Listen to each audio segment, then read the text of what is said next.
Hello, guys, gals, non binary pals, and waterfowls. It's me, Big Mike, and I want to welcome you to another episode of Coffee with Big Mike, the series where I sit down for a chat with some rather interesting and amazing people over a nice cup of coffee. Now, as you may know, I'm now affiliated with Poggers, the amazing popsicle flavored energy drink mix. Poggers is an awesome drink that is designed to keep you focused and going. It comes in two different flavors, Pog Pop and Cream Dream. So if you're looking for that pick me up, be sure to give Poggers a go. And if you use the link in the description and the promo code DuckDaddy, you can save 10% and help my channel. Fam, that's two ducks with one stone. Now joining me today is Emrah, the developer of Soul Passage. Welcome, Emrah, and thank you so much for joining us today. Hey Mike, thank you for inviting me to this nice channel today. I'm really happy to be here.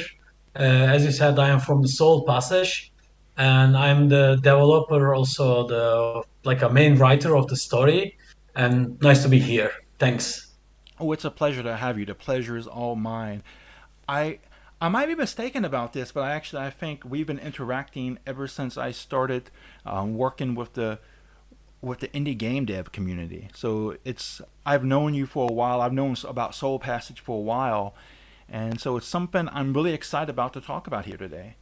Um, It's but perfect. before we get into that, can you tell my audience a little bit about yourself? Yes, I am normally UI UX designer. I am working for a like a Bonquish from Austria. We are developing like lots of big games from the World of Tanks, the like Red Bull games, etc. I'm expert there, but in the meantime, I'm always doing my side projects. But right now, as you know, Soul Passage come something really serious. I started to write the story in 2018, and there was like a little bit corona issues, as you know, in all around the world.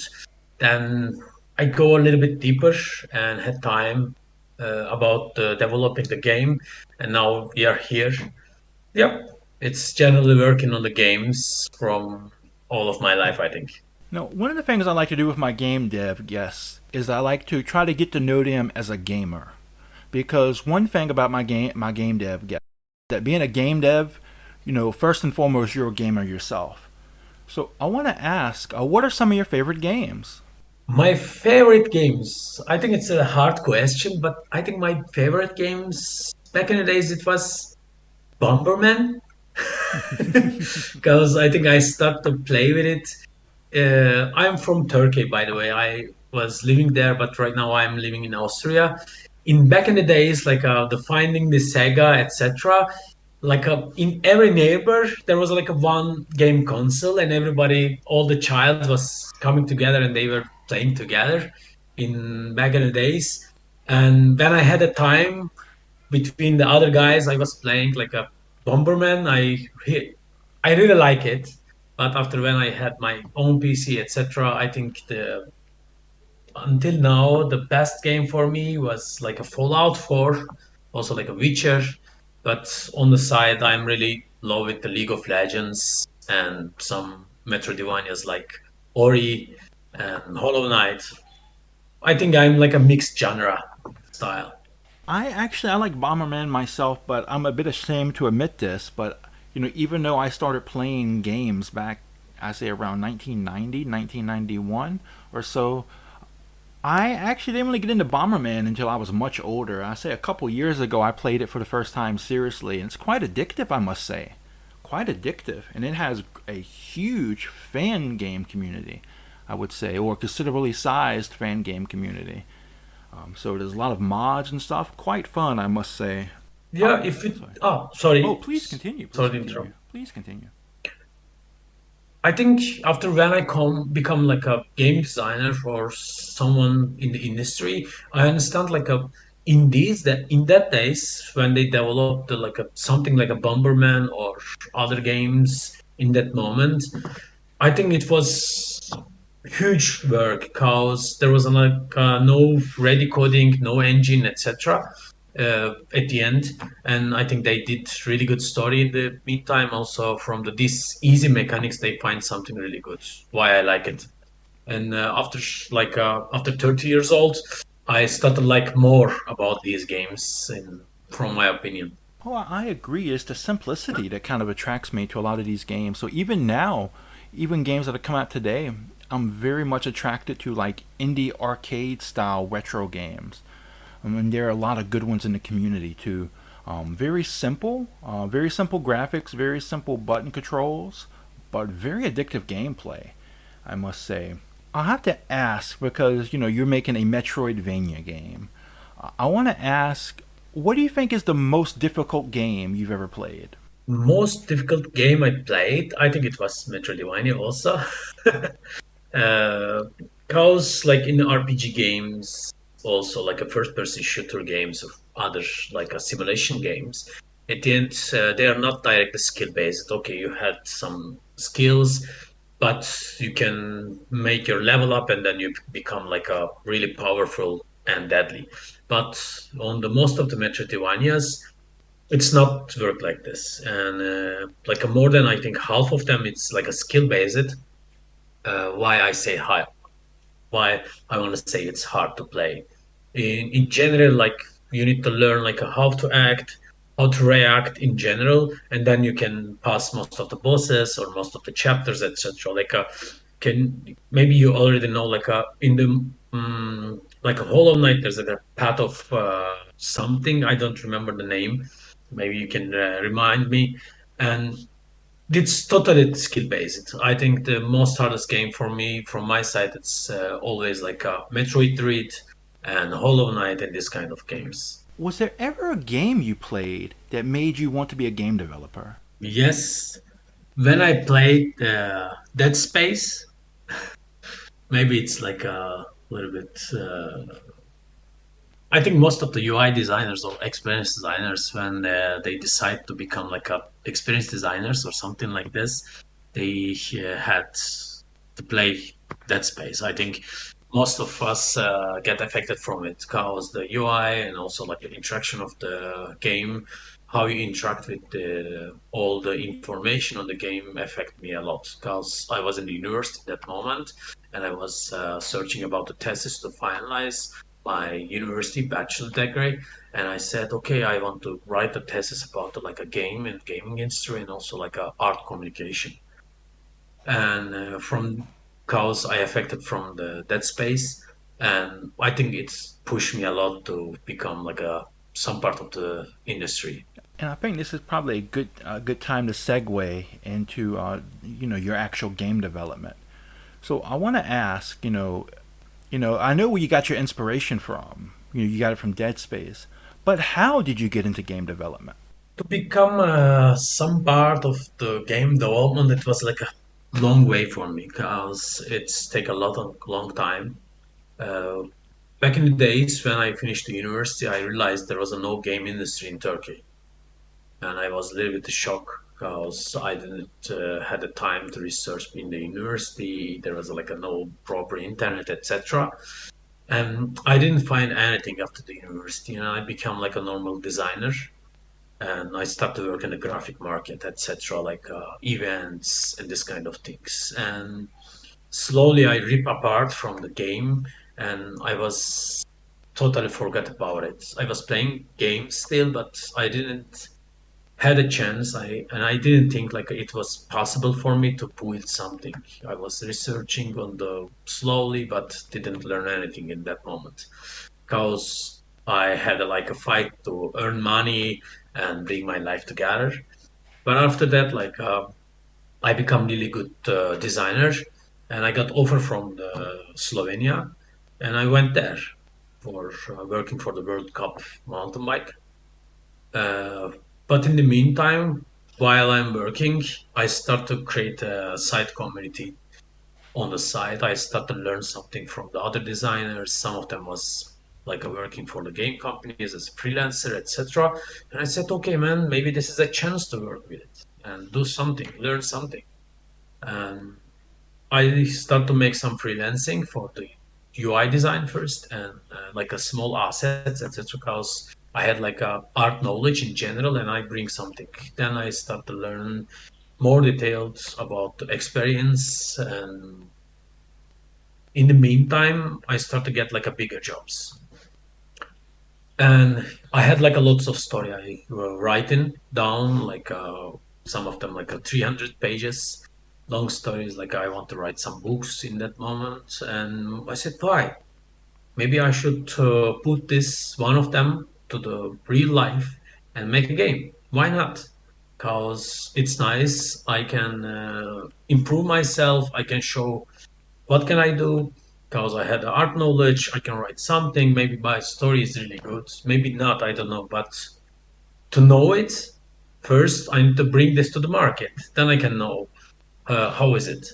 After that, I start to write down everything about the Soul Passage, like a character stories, etc. In 2018, when then in 2019 the Corona happened, but in that moment it was a good break for me because I focused the Soul Passage a little bit more.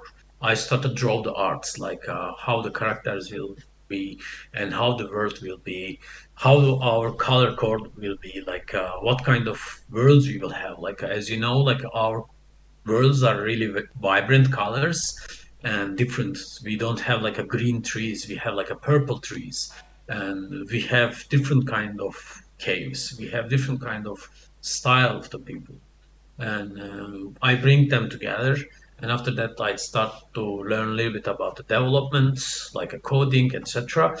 In the side I also find a one friend who is like interesting about the development, and we start to work together. Yeah, this was like my story to starting to develop the Soul Passage in general, and it's my first game, and I hope it will be successful. But even it's not successful, at the end on the Kickstarter, also on the sailing point, I will learn more stuff because I learn lots of stuff until now, and I will learn lots of stuff more. And after that, maybe in my next project, I will be successful. I know it. I think that's a very good way of looking at it, by the way. Very, very uplifting way to look at it. And I think with that mentality, with that mentality going into this, I think, you're setting yourself up, to take something away from this, whether it be success or, even a growing experience. So I think that's, you're off on the right foot, I believe. I want to ask you, what was the inspiration for Soul Passage?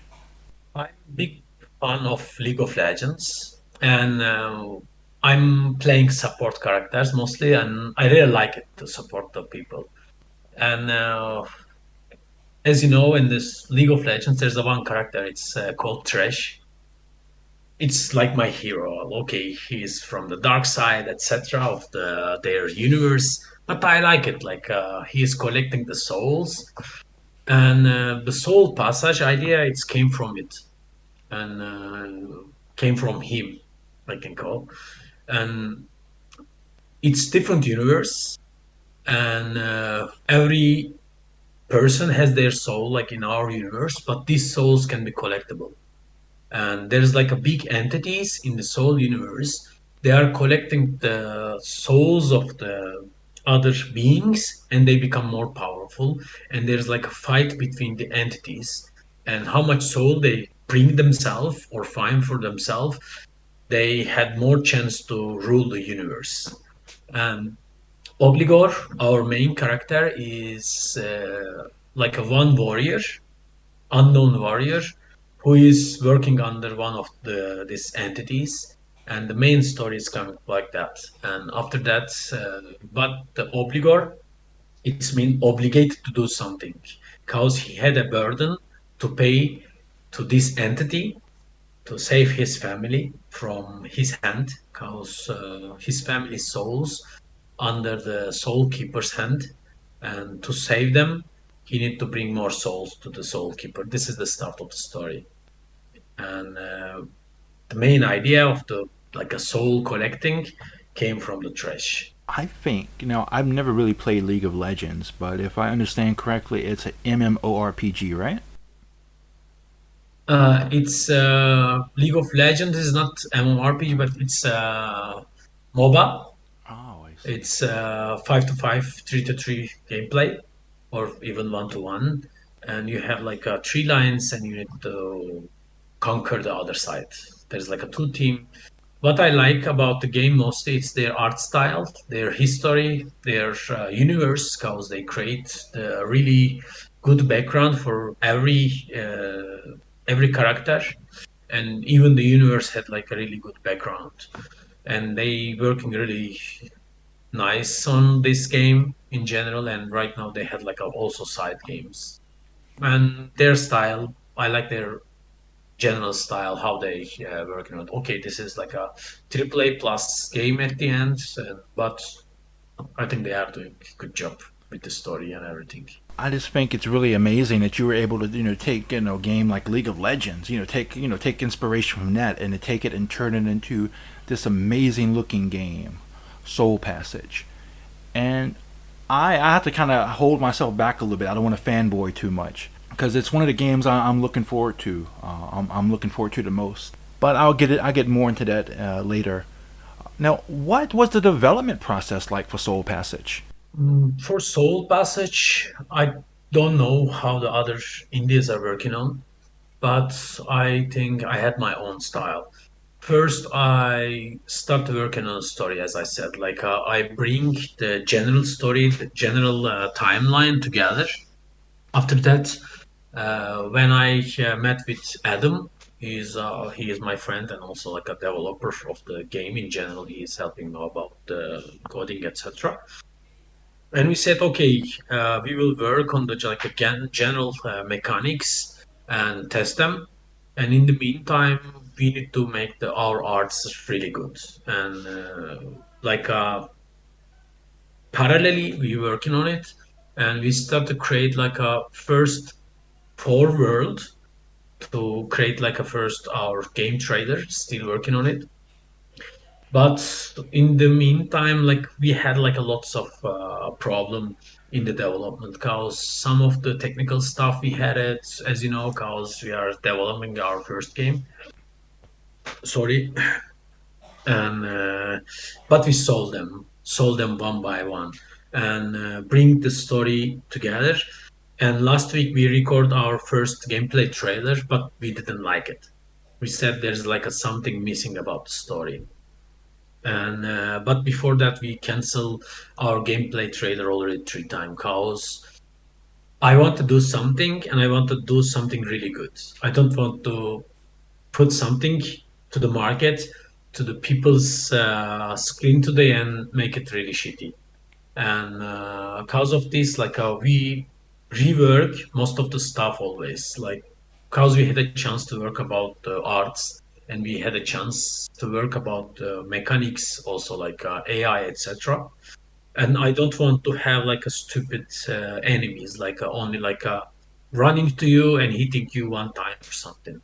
Okay, we also have like this kind of enemies, but we want to have like a really good AI at the end, like, and they should interact with you. They need to run from you sometimes. They need to protect themselves, and they need to attack you when the time comes. Because I want to give them like a really nice gameplay. Right now, in this moment, it's not possible to do everything right, but still, for the gameplay trailer, we want to show what we are capable of, what we will going to give them after the Kickstarter in 1.5 or 2 years, what they're going to play, and I want to prove this really good. This is the most of the challenge what we are facing of right now, going back, rework again, making better, and making more understandable for the people. Because Soul Passage has a good story. You need to collect souls as much as you can. After that, there is like a gates which we call Soul Passage. The game name also coming from there, and you need to pay the enough soul to pass the soul passages to the other worlds. If you don't pay the enough soul, you cannot pass the other worlds because there's like a in start there's like a 4 different worlds, and every world there's like a different places like underground, different lands, like a secret points, etc. Like all Metroidvanias, you need to explore the worlds. But there's also, as I said, like there is different, totally different worlds. not only like a say they are not like a from same universe. Their physics are different. Their mechanics are different a bit. When you go there, you had like a something different than the others. Maybe you had like different parallel universes which you can jump between. There's like a dark lands which is up to down. You need to play up to down. This is this all mechanics are really hard to working on it, make them playable because after become like a professional industry worker, I learned there is two things: hard game and hard to play game. I don't want to have hard to play game. Hard to play game is like the controllers are not good, you don't interact with the game, etc. And you have lots of problem while playing. And okay, this is my first game, but I don't want them. I want to give something. Doesn't matter which platform they are playing, PC, console, or even mobile. I don't know. It depends about our future. I want them to play really easily, but if they can play hard game. They can play normal game or they can play easy, but not interacted with hard way. This is the most biggest challenge and what we are facing in the development phase even now. Right now, our development process is a little bit slower, and also we move our Kickstarter a bit because of this situation, because we don't had enough thing in our hand to show from our opinion, and we try to improve them as much as we can. Now, please forgive my ignorance here. I'm somebody who's looking, from the outside in, and I really don't know too much about game development outside of visual novels. And when it comes to developing, a game like Soul Passage, where different parts of the game or different planets, they have their own physics, right? They have their own, concepts. Like some places, if I understand correctly, have gravity. Some places, have very little, if no gravity. And what kind of challenges come with, when it comes to developing a physics engine for a game like that? We are doing like a 2.5D, 2.5D game right now. Like our graphics are 2D and our main mechanics are 2D. And but still, like there is obstacles. There are like paths, which if you start to play top down because of the different physics on the place, you had problem about controlling because the general mechanic of the keyboard and the mechanic of your eyes and your hands working differently. And this is the most biggest challenge. Not directly making the like a different physics, putting the like a gravity to -1, it's not a problem. But also making the top-down world, designing the top-down world, also making this understandable from the user, also playable because it's like a mirror. It's and even the people when they are looking to the mirror in real life, they miss something because in what you see, it's not directly you. It's like a something mirrored in the universe, and this is the most biggest issue from our side to making the place also mechanic understandable. It's not directly putting the like a different mechanics because we put them to the top down system and we create the top down universe at the end and reverse everything.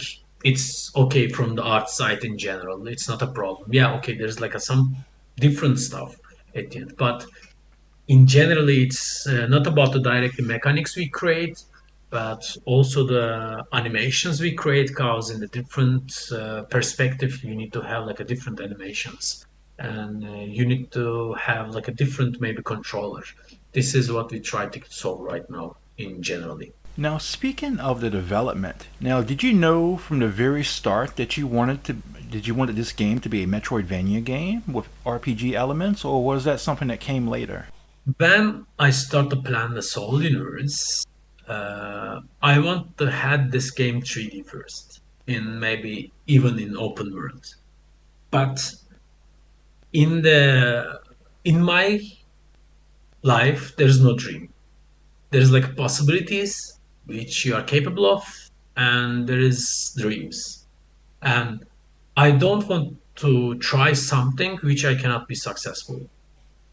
And I put everything what I know, like okay, I can do the 2D arts, I can do like a 2D animations. Maybe okay, maybe I am not really good in the 2D animation, but I can learn better, and I can create the worlds. I can make like concept art, etc. I can make the UI from myself. And what does mean? Okay, what does mean? I can do something 2D, not 3, because I don't have a 3D skills. Okay, cut it down. After that, I said maybe I can go like a pixel art, etc. But when I tried pixel art, I didn't feel its fit. It's not like the vibrant colors. The world wasn't uh, go together, from my opinion, in that moment. After that, I said, okay, maybe I should start to try like a black and white game. I create like a something black and white as like a concept, and I didn't like it. I didn't like the characters, the feelings, and it was like a little bit out of the story. It feel like it's not what connected. And then I start to concept this version of the game, and in the first time when we created, it was like a tile style, and like Mario, everything was from the tile. But also in that moment my wife said, Emrah, okay, you are doing good art, etc., but it's not your limit. You need to do something better. You can do something better. And she was love with Ori, and Ori the Blind Forest. And she said, "Why you don't try like a little bit more artistic style, maybe more deeper, like a feeling, etc." Then we decide, okay, maybe we can do 2D arts and 2.5D universe, like a more deeper, etc. And then I start to draw the new arts, and we erase everything from the game what we created in the first time, and then working on again and make this version at the end with my wife's type at the end, because she gave us lots of nice feedback. And yeah, right now we are here in generally, and I don't think we had an issue about the art right now, and I don't have any issue about AI or development. But as I said, it's totally like also like a learning process for us, understanding how the work is done, how it should be done. I was just about to ask you about the game's hand drawn art style because I think that's one of the more unique points to the game. Very beautiful art, I would say. So I was really surprised to hear that come up here. But speaking of the art, what inspired the designs of the planets? Like when I look at Aina, is it pronounced Aina? Aina? Yes. So when I look at Aina, for example, I get the feeling that it was inspired by Middle Eastern culture or Turkish culture. You know, like for example, there are jinn. You know, there are buildings that look like minarets, and even the name Aina seems very close to Ain, which is a letter in many Semitic alphabets such as Arabic, Hebrew, and Aramaic. So I was wondering, Eine. sorry. Oh, sorry. So I was I thought wondering you were if it was finished. in fact inspired by Middle Eastern culture, and if you could talk a little bit about what inspired the other planets as well. Okay, in the first site, as I said, like there's like four worlds. The Ayna, one of them. Ayna means mirror in Turkish, by the way. It's why I gave this name, because this world is mirrored in generally, and it's like a most magical world in Soul universe. What I gave it the name as for the Soul Passage universe. And there's like a genes, and also like a different creatures from the, like a Turkish culture, like back, like a historical stuff in Turkish myths. And it's like there's like a really long towers, as you can see on the general design, and most of the world there's like a underground beings, which is coming from the like a shaman culture in from the Asia and a little bit Turkish culture. It's mixed. And the other worlds also similar. All of them has like a different background, different story. Like a down Gao, it's mean like the falling down, and it's one planet There's like a lots of precious stones in it, and it's like a manufacturer's planet.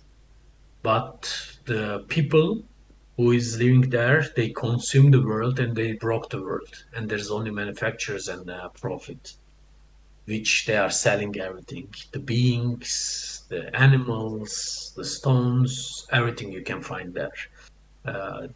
In this world you will face off different kind of enemies, also like most of the like friends of foes, it's there because you need to trade something there, and this is like a most challenging part of the our first game.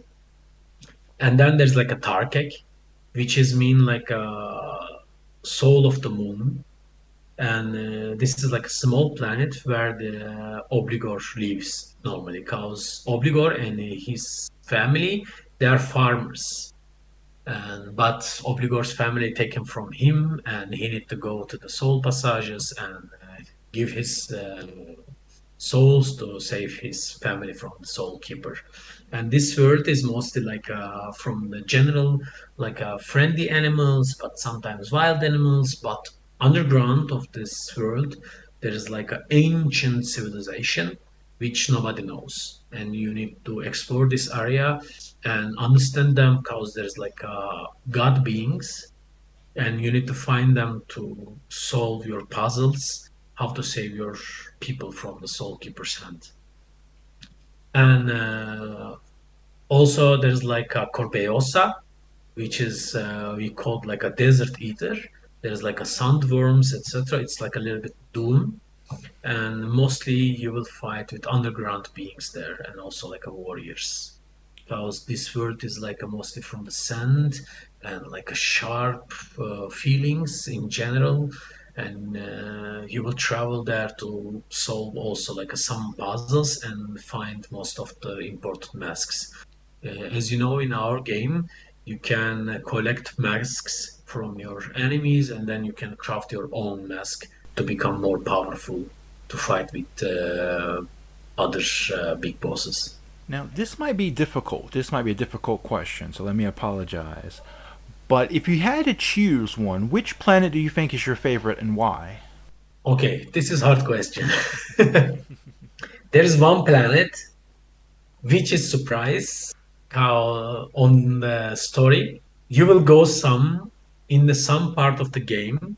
I cannot give the name, but this is that my that planet is my favorite planet, because I work a lot on it, and for the concept art and also the story of the planet, because it's really unique, and the graphic and everything is mixed there, and it's like a mixed world, and that world has everything from every part of the world.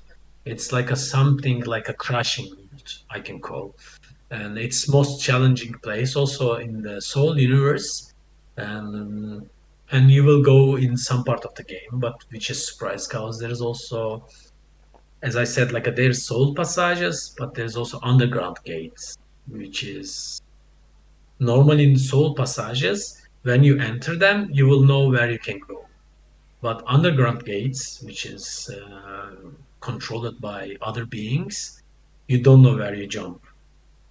And some of these gates go to that world, and that world is like really bit creepy, a little bit like a funny, but at the end, it's most challenging world in the Soul universe. What I create.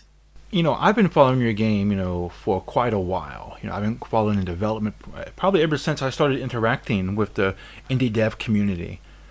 And there are quite a few things I'm excited about when it comes to this game. I love the art. The story seems very intriguing. The gameplay and just the mechanics of being able to travel between planet to planet. But I want to ask, what aspect of Soul Passage has you the most excited? Most excited part from my side, I cannot say anything for the players, because every player like something different. In general, we working on like a really good gameplay mechanics, really good fights, and intelligent bosses, also like intelligent like elite soldiers, etc.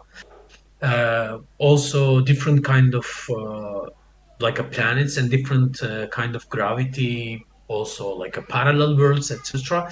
These are like I think most of the Metroidvanias try to have it or solve it or bring it to the gameplay. But in Soul Passage, there is something different from my perspective. Like first crafting option, it's really different. Also, cause you fight with the elite soldiers, also some of the bosses, and you will collect their mask, as I said. And from these masks, when you collect three of them, minimum three of them you need to collect, you can create something different, something more unique. And this is totally between you and game because there's lots of combinations we create for the masks, and you can create like a more than 20 different masks on the game. It's depending about your gameplay style. If you are playing like more productive, you can, or like a maybe more like if you are damager, you play with something different max. Or if you want to protect themselves more, you play with different masks. And if you want to play like a more endurance style, you had a different mask. It's all of them. It's combined at the end somehow with your playing style, and this is the most unique part. Also, I think that traveling the different worlds, it's I think this is also unique because, as you know, most of the Metroidvanias, they had like their own world. These worlds are connected and they are together, and it's only in one planet, also maybe in one land, maybe even one village. But in Soul Universe, only for the first game, you will visit like a totally six different place, six different world. Four of them known planets, which you didn't travel before, but you will explore it. Two of them is unknown, and you will jump them by like exploring the like a really crazy part of these worlds. And this is also unique from my side because this will give the people like a something really different, like a when they because normally in the games like you need to walk back to the older path and go to the like one other side of the village. But in our game, you can jump between the worlds. This is really nice option. Okay, you will again walk, but there's like a also different transports you will explore and you will find them. This is also nice from my side. But the most important also like a third thing from my side, in most of the Metroidvanias, what you collect or what you have your inventory is not affect your main character by the art.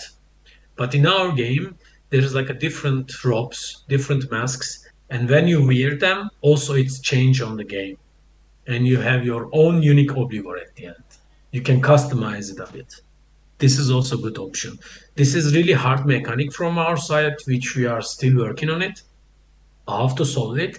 We have like a two, three options at the end in our hand, but I think we will solve it in few months after the Kickstarter to like giving them the best option. Even we had like some different kind of technical solutions we are working on, and I hope we will really successful because it cannot be like something bad.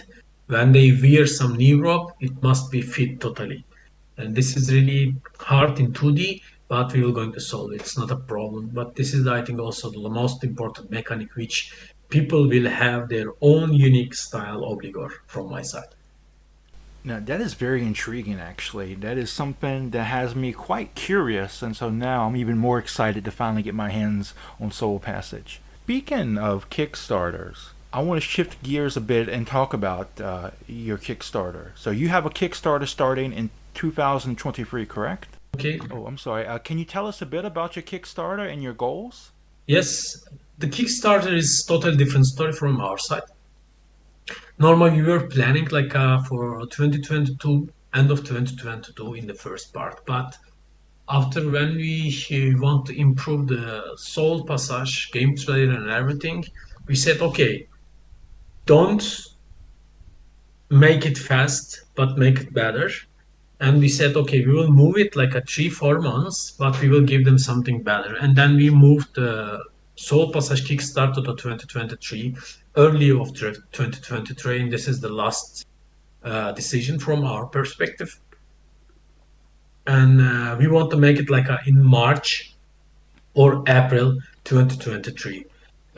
We have lots of nice stuff we are working on for the Kickstarter, like a 3D models and plushy toys, like some unique arts, which is like a classic style, paints also like press, but classic press, like old style gravure, etc., which I'm working on.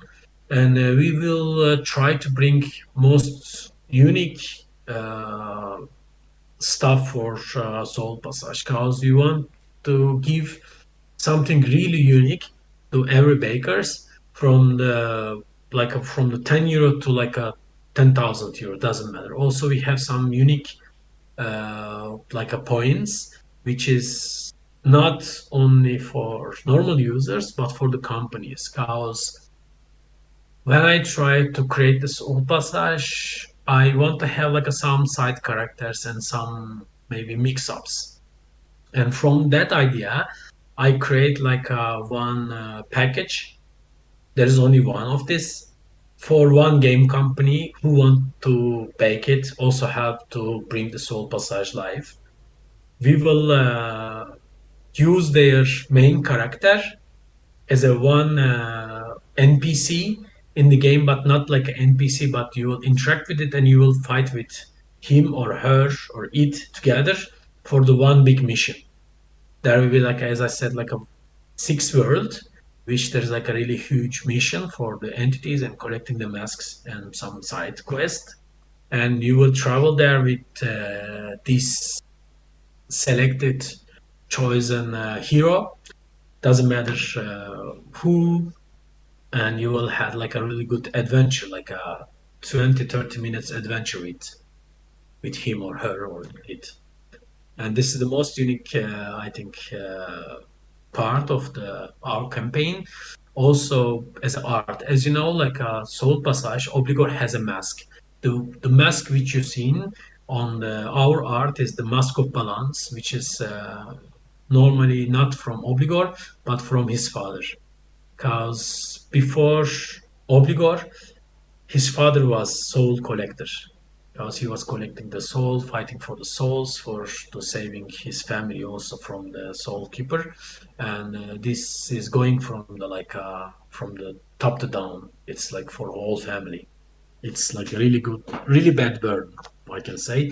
As a story is good burden, but for general story is a bad burden. And it's this mask we are creating the like a tan mask of this with from the wood. And also this will be the one of the package. On the side there will be like a lots of posters, art, stickers, like pins, etc. Because when I like something about the games, I want to have like a collectibles edition, and I want to give them not like a basic in the game, but something they can also have it in their office, in their desk, in their book, etc. This is the most important thing from our Kickstarter. Also, the Kickstarter is only like a starting point for us, because I invest my own time, also my own money to building the game from all the side. But with Kickstarter, we can bring the Soul Passage faster to the market, to their computer, also their Stadia or like their console. Doesn't matter which one, because we want to have it unless in four different platforms. But with this Kickstarter, we can make it faster and we can bring more people to the crew and make it better, from my opinion. Because, okay, we are creating the arts and everything, but from one person perspective to two, 3 person perspective is always better. If your team is better, if your team is big, not only big but good, you bring something better. Cause maybe I don't see everything, but someone can see, and we can fix all the mistakes. Because we also want to spend like 3 to 4 months only for bug fixing. Because I don't want to give people something like they cannot play at the end. And this is huge budget, huge timing, and I hope it will be possible with the Kickstarter. Now, speaking of that aspect, I wanted to ask what aspects of game development do you think are the most demanding in regards to funding? Most demanding. Hmm. I think for funding, the most important thing is like they need to believe something, but to let them believe, we need to create something unique, and we need to create something what they like. Okay, I like the story of the game. I create the story of the game. I draw the arts. I like the arts, but I cannot be selfish in that moment. I try to listen everyone who is giving the feedback to us in Twitter. Also, we had like a really small Discord channel, only like a few people yet, and from the other platforms. When they give us a feedback, I try to understand them on the and I try to bring them to game, and I try to understand is it like a reliable feedback or not? Can we do it or not? How is possible? Cause or even is it possible? Cause sometimes there's like a feedbacks which you cannot even understand, or it's not possible to implement to your game. But from my perspective, it's really important for the people.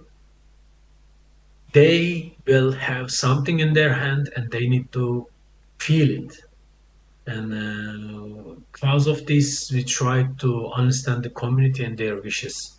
This is the most important thing from the Kickstarter, also for the, I think, from their perspective, from my side. Maybe I'm wrong, because I'm not a marketing guy at the end, and I try to do our own marketing myself, and maybe I don't understand everything from the marketing side or marketing perspective, because at the end the Kickstarter also understanding the community, what they wish, etc. It's connected with the marketing, and maybe my knowledge is not enough, but still try to understand their wishes and bring to something what they like, what they can play, and what they can share. I hope I understand the question right. Oh, absolutely. By the way. Absolutely. Absolutely. What do you think is the most difficult part of finding funding for games? Sorry, I didn't get the question. So, what do you think? In order to produce games, you need funding and such. You need maybe Kickstarter. Some people use other things like maybe GoFundMe, perhaps. Some people they look for private investors. In your experience, what do you think is the most difficult part in finding the funds? Do you think it's trying to get people interested in the game? Do you think it's trying to find the right platform to go about or the right method to go about using this? What for you is the most difficult part of trying to raise funds for a game? The raising funds, it's I think totally different than the direct marketing, because you try to give something to them. It's not real yet. You are working on it. Okay, you know it's on your computer. There's like some visuals, but you need to let them believe, and you need to push them to like help you for the funding, and you promise them something. It's totally like a two-side relation, which is mostly by trust. And creating this trust is really hard.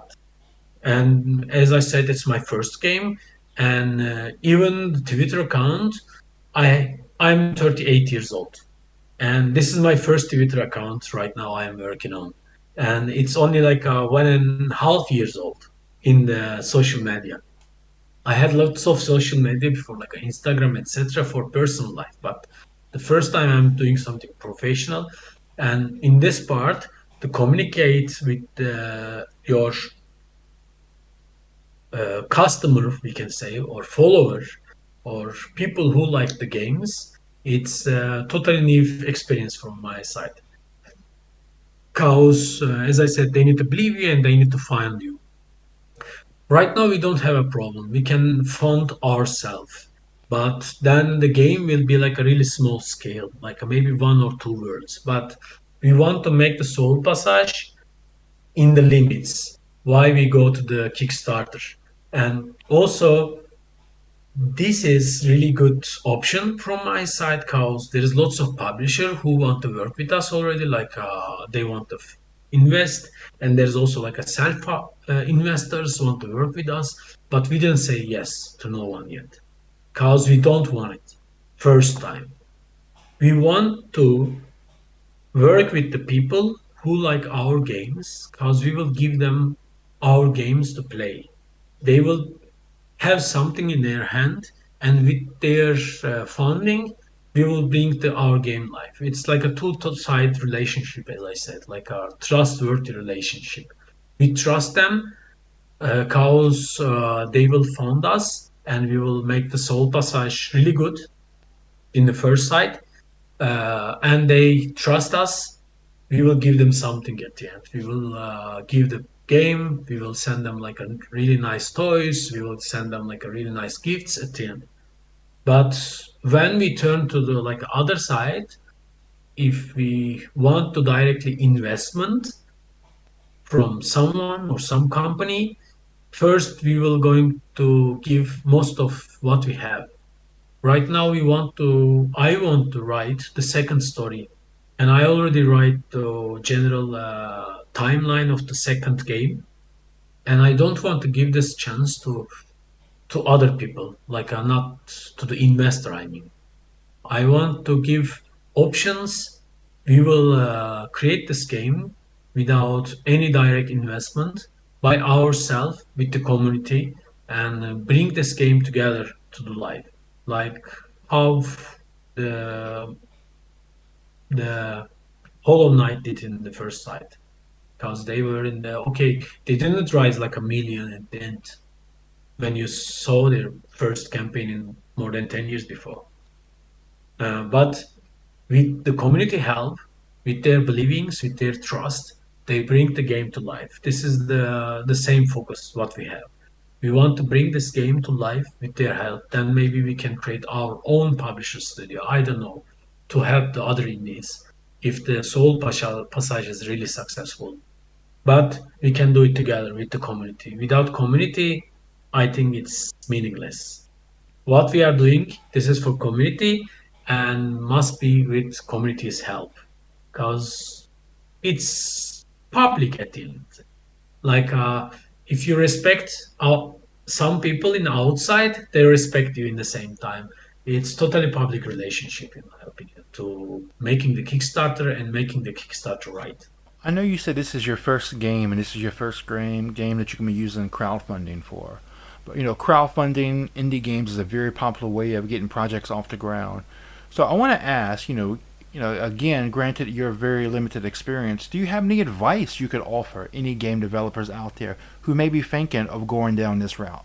As an indie developer, you said this is my first time. I said my first time, but I had lots of experience because I'm researching. I'm trying to understand. I try to understand everything, and I'm also working on the game industry already like more than few years. What I learned from the AAA companies, from the budget companies, indie companies, I think mean a lot.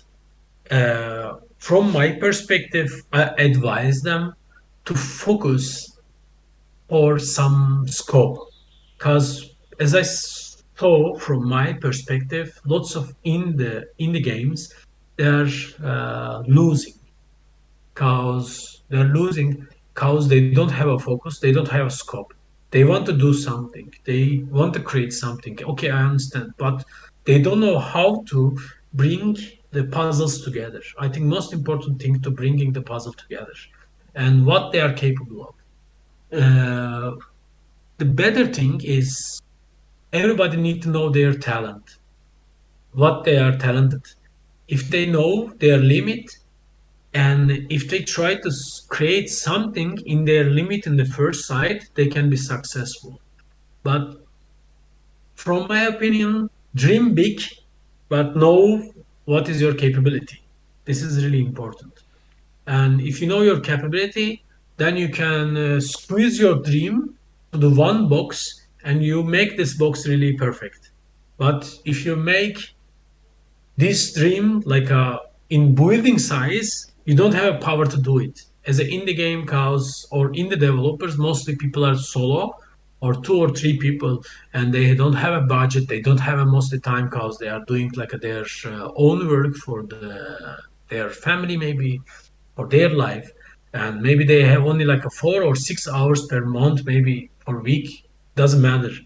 But these 6 hours must be worth it. This is the thing. And if you dream a lot in these 6 hours, you will not get anything. But if you do something which you are talented in these 6 hours, you will get something in your hand. And also, dedication is really important. As I said, I'm working on the Soul Passage from 2018, and I had lots of barriers on the way until now, but I passed them one by one, slowly but one by one. I stepped one back and I said, okay, Emrah, wait, look, what is the problem? Understand the problem first and then fix it. And with this way, sometimes I had really bad feeling. Sometimes I feel like I'm losing my control about the game. But when you step back and look at yourself and your game and the art or code and everything, you see what is the problem. But it's total dedication.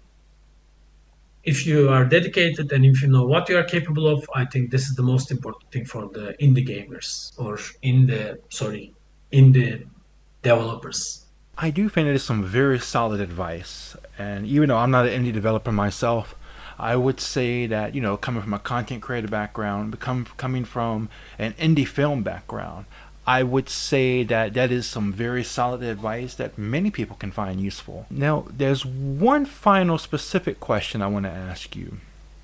And so let's say there's somebody out there and they're thinking of donating to your Kickstarter. What would you like that person to know? First, they need to know Soul Passage is unique itself. Okay, we had a similarity to lots of Metroidvania, but we are unique to ourselves. We are unique to the story. And if they want to explore the Soul universe with their own perspective, with their own storyline, I want them to check Soul Passage because our art style, our mechanics, our story will give them like a feeling they're in the game and they will feel what the obligor feels in their own style. And so now, lastly, I just want to ask, I want to turn the mic over to you, and I want to ask, do you have any questions for me? I don't have a question, but I want to big thank to you, Big Mike. Well, thank you very much. The pleasure is all mine, actually. The pleasure is all mine. Like I said, I've been following your game for a while. You've been interacting with my Screenshot Saturday and my Wishlist Wednesday post for forever, and I really do appreciate that. And I really, really do, and it really means a lot to me. And not just you, but all my indie game dev friends and supporters. It really means a lot to me as well. But yeah, I do appreciate you taking the time to be here. Give me Thank you just, so I'm sorry. much. Sorry. Please continue. Thank you Please so continue. much to Thank you so much to calling me for this interview. It's really nice to be here talking with you and sharing our story about the Soul Passage. It's really important to meet with the community and be a part of them because in the community is really lovely. They are really good. They are really kind. And it's also nice to be in this community somehow from the sides, from the inside, doesn't matter. But I'm really happy I jump into this field and not directly working for the really huge project, but working on the indie project and feel the pain, feel the goodness, and feel the nice people on this industry. And I do believe I've said this a million times, and this is something I never get tired of talking about. I just love how positive and uplifting the indie dev community is. Like, you will never find a more wholesome and welcoming community online. I'm glad I'm a part of it. Even though I'm not a dev, I'm glad I can support, and I'm glad you found a home here as well. Because I I feel like having such people around you can really help you with your project. Because one of the things I really picked up on with the indie dev community is that they're always willing to help each other out. They're always willing to give advice. Some communities, if you ask a question or if you share a little bit of your work, you'll get tore down. You'll have negative comments, until the cows come home. But it's not like that in the indie dev community, and I really, really appreciate that. Regardless, I want to say thank you so much again for joining us. So if you would stick around, I'm going to close this out, and stick around. I'm going to come back to you once I get done closing this out, okay? Okay. All right. Thank you so much, Emrah, for all your support and for joining us today. All right, guys, gals, non-binary pals, and waterfowls, thank you so much for joining us as well. Be sure to check out Soul Passage's website and its Kickstarter at the links below. And if you can't donate but would still like to support Soul Passage, be sure to give them a follow. Following on social media is a great way to support indie developers. If you really like my channel and would like to support my content, please consider donating to my Ko-fi. For the time being, anything I receive via Ko-fi will go towards building my dream PC and towards helping me becoming a VTuber. Also, special thanks to Fran, who does a wonderful job doing my art. A special thanks to all of my friends on Twitter. I wouldn't be here without you all. And most importantly, a special thank you to all of you for watching. Please like this video if you liked it. Dislike it if you dislike it. Feel free to comment below and let me know what you think. And if you like my content, please subscribe and turn your notifications on. Until next time, fam, remember, just be yourself and you'll be awesome. Peace out!